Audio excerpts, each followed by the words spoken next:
নমস্কাৰ ডিজিটেল 2.0 চেনেলটো এটা নতুন ভিডিঅ'লৈ আপোনালোক সকলোকে পুনৰবাৰ স্বাগতম জনাইছোঁ। আপোনালোক যিসকলে ইনষ্টাগ্ৰাম ইউজ কৰে তেওঁলোকৰ কাৰণে এটা যথেষ্ট ডাঙৰ খবৰ আহিছে। ডাঙৰ খবৰ মানে আচলতে ইনষ্টাগ্ৰামে এটা নতুন এপ্লিকেশ্যন লঞ্চ কৰিলে, যিটো এপ্লিকেশ্যনৰ নাম হৈছে থ্ৰেড। আৰু এই এপ্লিকেশ্যনটো কি হয়, কেনেকৈ ইউজ কৰিব, আজি এইটো ভিডিঅ'ত মই তাৰ বিষয়ে ক'ম। গতিকে এপ্লিকেশ্যনটো আপোনালোকে প্ৰথমে ডাউনলোড কৰিব লাগিব প্লে ষ্ট'ৰৰ পৰা, যিটো নাম হৈছে থ্ৰেডছ এণ্ড ইনষ্টাগ্ৰাম এপ বুলি আহিব। আপোনালোকে এপ্লিকেশ্যনটো ডাউনলোড কৰি ল'ব। ডাউনলোড কৰাৰ পিছত আপুনি এপ্লিকেশ্যনটো যেতিয়া অ'পেন কৰিব, ইয়াত আপোনালোকে কোনো ধৰণৰ নতুন একাউণ্ট ক্ৰিয়েট কৰাৰ প্ৰয়োজন নাই। আপুনি চিম্পলি আপোনাৰ যিটো ইনষ্টাগ্ৰামৰ একাউণ্ট থাকিব, ইয়াত দেখুৱাই থাকিব লগ ইন উইথ ইনষ্টাগ্ৰাম বুলি। আপুনি যদি ইনষ্টাগ্ৰাম ইউজ কৰি আছে আৰু ইনষ্টাগ্ৰামৰ একাউণ্টটো যদি লগ ইন হৈ আছে, লগ ইন উইথ ইনষ্টাগ্ৰাম বুলি দেখুৱাই থাকিব। চিম্পলি আপুনি ইয়াত ক্লিক কৰিব, আপোনাৰ যিটো একাউণ্ট আছে একাউণ্টটো অট'মেটিকলি ইয়াত আহি যাব। অহাৰ লগে লগে এনেকৈ আপোনাৰ ওলাব লগ ইন ৰিকুৱেষ্ট। আপোনাৰ যিটো ইনষ্টাগ্ৰামৰ এক প্ৰফাইল আছে, মানে যিটো ইনষ্টাগ্ৰামৰ এপ আছে, সেই ইনষ্টাগ্ৰামৰ এপটোলৈ আপোনাৰ এটা নটিফিকেশ্যন পঠোৱা হ'ব। আৰু সেই নটিফিকেশ্যনটোত আপোনালোকৰ কি হ'ব, ইয়াত এটা মেছেজ আহিব এনেকৈ বুলি, এণ্ড আনৰেকগনাইজ এনেকৈ বুলি মেছেজটা আহিব। এইটো আপুনি চিম্পলি কি কৰিব, এই device is requesting access to log in বুলি আহিব। এইটো আপুনি ক্লিক কৰিব। ক্লিক কৰি এপ্ৰুভ অপশ্যনটোত ক্লিক কৰি এপ্ৰুভ ৰিকুৱেষ্ট অপশ্যনটোত ক্লিক কৰি দিব। তাৰপৰা চিম্পলি আপুনি বেক কৰি আকৌ এপটোত যাব। এপটোত যোৱাৰ পিছত অকণমান দেৰি আপুনি ৱেইট কৰিব। ইয়াত আপোনাৰ এইটো যিটো আছে এইটো লোডিং হ'ব। লোডিং হোৱাৰ পিছত আপোনাৰ ইনষ্টাগ্ৰামৰ যিটো প্ৰফাইল আছে, সেইটো প্ৰফাইলটো ইয়ালৈ আপোনাৰ আহি যাব। ইয়াত আহি যোৱাৰ পিছত আপুনি কিছুমান বস্তু নিজে চেঞ্জ কৰিব পাৰিব। যিহেতু মই অলৰেডি প্ৰফাইলটো বনাই থোৱা আছিলে, সেইকাৰণে মই এতিয়া অপশ্যনকেইটা নাই লোৱা।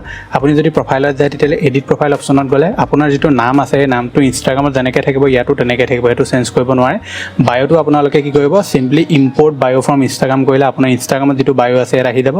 আপোনালোকে ইয়াত একেখিনি বায়' লৈ তাৰপৰা ৰাইট চিনটোত ক্লিক কৰি দিব। তেনেকৈ লিংক আপোনালোকৰ যদি ইউটিউব চেনেল আছিলে বা কিবা ফেচবুকৰ লিংক দি থৈছে, তেনেকৈ ইম্পৰ্ট লিংক ফ্ৰম ইনষ্টাগ্ৰাম কৰিলে যিমান লিংক আপোনালোকে দি থৈছে সকলোবিলাক লিংক ইয়াত আহি যাব। তাৰপৰা ৰাইট চিনটোত ক্লিক কৰি দিব। তাৰপৰা সকলোবিলাক হৈ যোৱাৰ পিছত আপুনি যদি একাউণ্টটো প্ৰাইভেট কৰি থ'ব বিচাৰে, তেতিয়াহ'লে প্ৰাইভেট প্ৰফাইল অপশ্যনটোত ক্লিক কৰিলে একাউণ্টটো প্ৰাইভেট হৈ যাব। যদি কৰিব নিবিচাৰে, ডাউন অপশ্যনটোত ক্লিক কৰি দিব। তাৰপৰা আপোনাৰ যিটো থ্ৰেড প্ৰফাইল আছে সেইটো অট'মেটিকলি খোল খাই যাব। ইয়াত এতিয়া কি হ'ব চাওক, আপোনালোকৰ যিমান মানুহে এই থ্ৰেডত আহি মেলি থ্ৰেড এপ্লিকেশ্যনটো ইউজ কৰিব, তেওঁলোকে আপোনাৰ প্ৰফাইলটো অট'মেটিকলি দেখি যাব। তাৰপৰা আপোনালৈ ফ'ল' ৰিকুৱেষ্ট পঠিয়াব। আপুনি চিম্পলি ইয়াত একচেপ্ট কৰিব লাগিব। আপুনি যদি ফ'ল' ৰিকুৱেষ্ট একচেপ্ট কৰে, তেতিয়াহে আপোনাৰ ইয়াত ফ'ল'ৱাৰ্ছত তেওঁলোকৰ নামসমূহ আহিব। ইয়াত আপুনি চাব পাৰে এটা অপশ্যন দেখিছে, ইয়াত কেৱল ফ'ল'ৱাৰ্ছে ওলাব। আপুনি কাক কাক ফ'ল'য়িং কৰি দিছে সেইটো নাহে। মানে ইনষ্টাগ্ৰামত যেনেকৈ আপোনাৰ দুটা অপশ্যন আহি থাকে, আপোনাক দেখুৱাই দিছোঁ। এটাত আপোনাৰ কি হয়, ফ'ল'ৱাৰ্ছ বুলি ওলায়, এটাত ফ'ল'য়িং বুলি ওলায়। কিন্তু ইয়াত তেনেকুৱা নহয়, ইয়াত কেৱল ফ'ল'ৱাৰ্ছে ওলাব। মানে আপোনাক যোনে ফ'ল' কৰি থৈছে তেওঁলোকৰ নামবিলাক ইয়াত ওলাব। কিন্তু আপুনি যদি ফ'ল'ৱাৰ্ছত গৈ যায়, তেতিয়া ওলাব ফ'ল'য়িংটো। কিন্তু এনেকৈ যদি আপোনালোকে ডাইৰেক্ট প্ৰফাইলত আহে, তেতিয়া কেৱল ফ'ল'ৱাৰ্ছখিনিয়ে ওলাই থাকিব। আৰু আপোনালোকে ধৰি লওক এই প্ৰফাইলটোত যদি কিবা ফটো আপলোড কৰিব বিচাৰে, সকলোবিলাক কৰিব পাৰিব। চিম্পলি মাজৰ অপশ্যনটোত ক্লিক কৰি আপোনালোকে ফটো আপলোড কৰিব পাৰিব। আৰু টুইটাৰৰ নিচিনাকৈ আপোনালোকে প'ষ্টটো কৰিব পাৰিব। আপুনি যদি কিবা প'ষ্ট কৰিব বিচাৰে, তেতিয়াহ'লে আপোনালোকে প'ষ্ট কৰিব পাৰিব। আৰু টুইটাৰৰ নিচিনা একদম ছেইম হয় বস্তুটো, খালি টুইটাৰত যেনেকৈ আপোনাৰ এডভাৰটাইজমেণ্ট আহে, ট্ৰেণ্ডিং বুলি এটা আপোনাৰ পেজ থাকে, সেইবিলাক আপোনাৰ নাথাকিব। বাকী চব আপোনাৰ টুইটাৰৰ নিচিনা হয়। ইয়াত আপুনি ৰিপ'ষ্ট কৰিব পাৰিব। আপোনাৰ যিটো প্ৰফাইল আছে, প্ৰফাইলটো শ্বেয়াৰ কৰিব পাৰিব। লগতে আপোনালোকে যিবিলাক ফটো আপলোড কৰিব, সেই ফটোখন ডাইৰেক্টলি আপুনি ইনষ্টাগ্ৰামত প'ষ্টত আপুনি ফিডত আপুনি প'ষ্ট কৰিব পাৰিব। লগতে আপুনি ষ্টৰিটো ডাইৰেক্টলি আপলোড কৰিব পাৰিব। ধৰি লওক ইয়াতকৈ ফটো এখন আপোনালোকে আপলোড কৰিলে, সেই ফটোখন যদি ডাইৰেক্টলি আপুনি ইনষ্টাগ্ৰামৰ ষ্টৰিত আপলোড কৰিব বিচাৰে, চিম্পলি ইয়াত ক্লিক কৰি এড টু ষ্টৰি অপশ্যনত ক্লিক কৰিলে আপোনাৰ ইনষ্টাগ্ৰামৰ প্ৰফাইলত সেইখন আপলোড হৈ যাব। গতিকে সম্পূৰ্ণ যিটো এই ইণ্টাৰফেচ হয়, এইটো ইণ্টাৰফেচটো টুইটাৰৰ নিচিনা, কিন্তু ডিজাইনটো অলপ বেলেগ হয়। আৰু ইয়াত নতুন বহুতবিলাক বস্তু আহিব বুলি কোৱা হৈছে। গতিকে ইয়াত আৰু এটা অপশ্যন কি আছে, আপোনালোকে ইনষ্টাগ্ৰামত যেনেকৈ বেছি দীঘল ভিডিঅ' আপলোড কৰিব নোৱাৰে ভেৰিফাইড একাউণ্ট নহ'লে, ইয়াত আপুনি 5 মিনিটলৈকে ভিডিঅ' আপলোড কৰিব পাৰিব।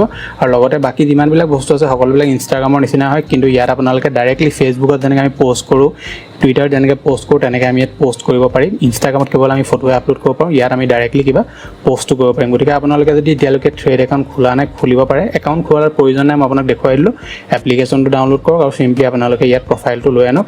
আপুনি থ্ৰেড যদি ইউজ কৰিব বিচাৰে, বাকী যদি ছ'চিয়েল মিডিয়াৰ পৰা দূৰত থাকিব বিচাৰে, তেতিয়াহ'লে এইবিলাকত নাহিব।